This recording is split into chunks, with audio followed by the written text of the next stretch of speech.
Good evening, everyone. At least I think it's still evening, correct?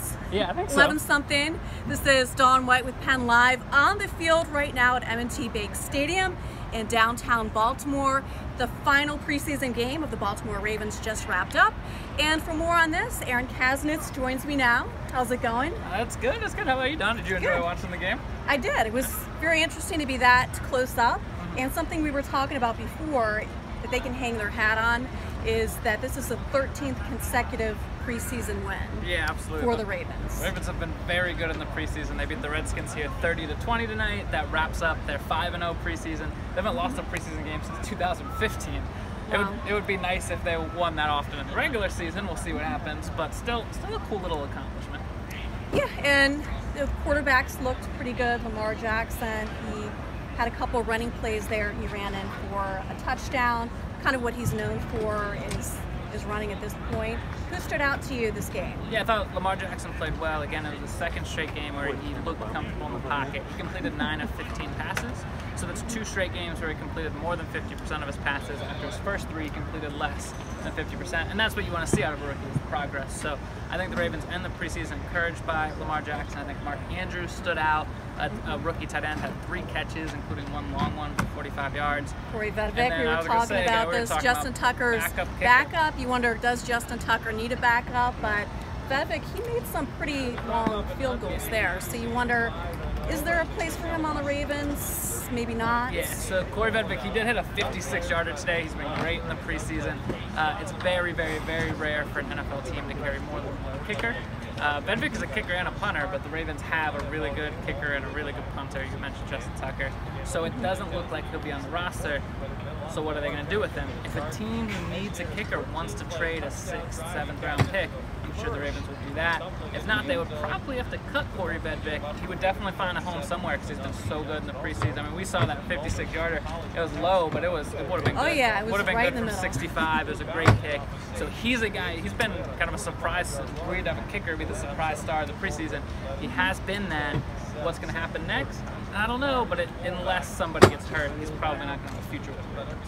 And the other interesting thing, a lot of people kind of assumed that Lamar Jackson would play one half, that RG3 would play the other half, and RG3 did not play at all. You just wrote an article about this. What are your thoughts on why he might not have played? Yeah, so I mean, it's pretty common for NFL teams, if you have a pure starter and a definite backup, to not play either of those guys in the final preseason game. With RG3, nobody knew whether or not he was going to make the roster. Now, we still aren't entirely sure. So what could this mean? Maybe it means that the Ravens have decided we want him on the team, we're going to keep him. Maybe it means that they have a trade offer for him and they don't want him to get hurt. Maybe it just means that he's a veteran, they didn't need to see any more of him. That's kind of like Ben Harbaugh said with the team. I didn't need to see any more out of RG3. They want to see the other quarterbacks. My hunch is that I think they like him. I think they want him on the team, and they didn't want to risk injury. They wanted to let Lamar Jackson play a little bit more.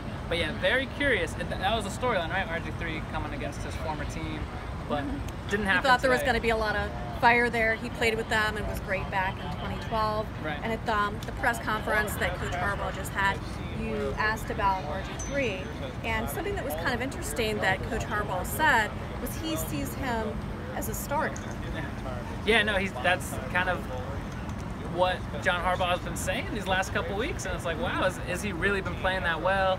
Maybe Harbaugh's trying to talk him up for trade value, but RG3 has looked good, and John Harbaugh, a guy who's been around the league for a while, said he should be a starter in the league. He's certainly, I think he said no-brainer, he's a backup by a mile.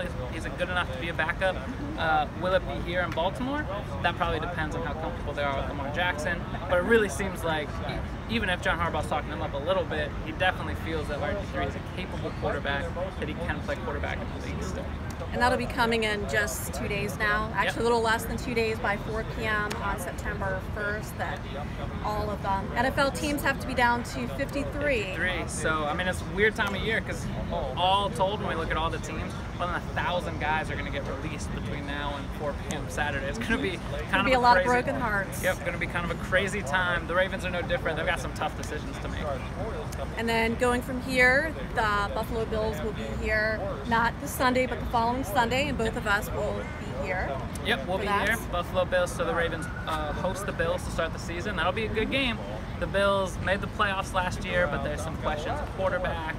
questions with their star running back, Sean McCoy. He's involved with some off-the-field stuff.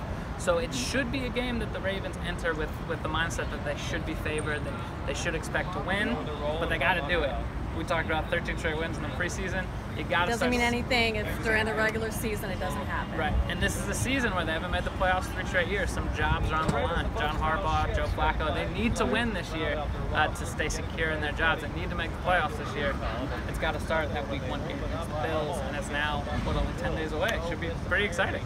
The Bills and the Ravens finished pretty close to each other. A lot of people thought that the Ravens were going to get that 6th spot and go to the playoffs last season, and then the Bengals and the Bills won instead. So, do you think they're similarly matched? Yeah, no, and I think the Bills with their questions at quarterback and the Ravens seem like they've solidified with Joe Flacco having a strong, healthy offseason. I think entering the season, the Ravens seem like they should be a little bit above the Bills because of what they've done this offseason, where the Bills drafted a quarterback. They're going to be things. Line over here. So the Ravens should enter. Yeah, you're right. They're similar teams last year, both 9-7 type of teams, 10-6 type of teams. Obviously, the Ravens would have made the playoffs if they didn't have a late game Week 17 loss. Yeah, so exactly. Similar teams, but I think the Ravens should be able to win that game, which means there's pressure on them to do that. Mm-hmm. Yeah, and in all the preseason games, generally they've been looking pretty good. With the defense today, there were several interceptions. There was 2 penalties that led to a Redskins touchdown, but kind of impressive to see the number of interceptions defensively. Absolutely, and late in the preseason, you're playing a bunch of backups, so there's going to be some penalties, but I think the Ravens had at least 2 forced turnovers, so at least 2 takeaways in every single preseason game. That was impressive. They led the league in takeaways last year. They had a lot of interceptions, they forced a lot of fumbles, and they forced 3 total takeaways today. So that's what you want to see. Hopefully they can carry it over to the regular season. So, yeah, we'll see. Yep, we'll see, and we'll see you guys there. Hope you follow along. PennLive.com / Baltimore Ravens. See you on the Facebook page. We can bring you coverage in all different ways. And I'll be doing a story if you go to now we have a train going nearby. If you go to the Facebook page tomorrow, I'm doing a story on $120 million in renovations right here at M&T Bank Stadium. Some of them are underway. Several of them should be completed in October, so I'll give you the lowdown on what those are and how they will affect your experience here. All right, very cool. We'll see you guys next time. Have a great night. We're rolling.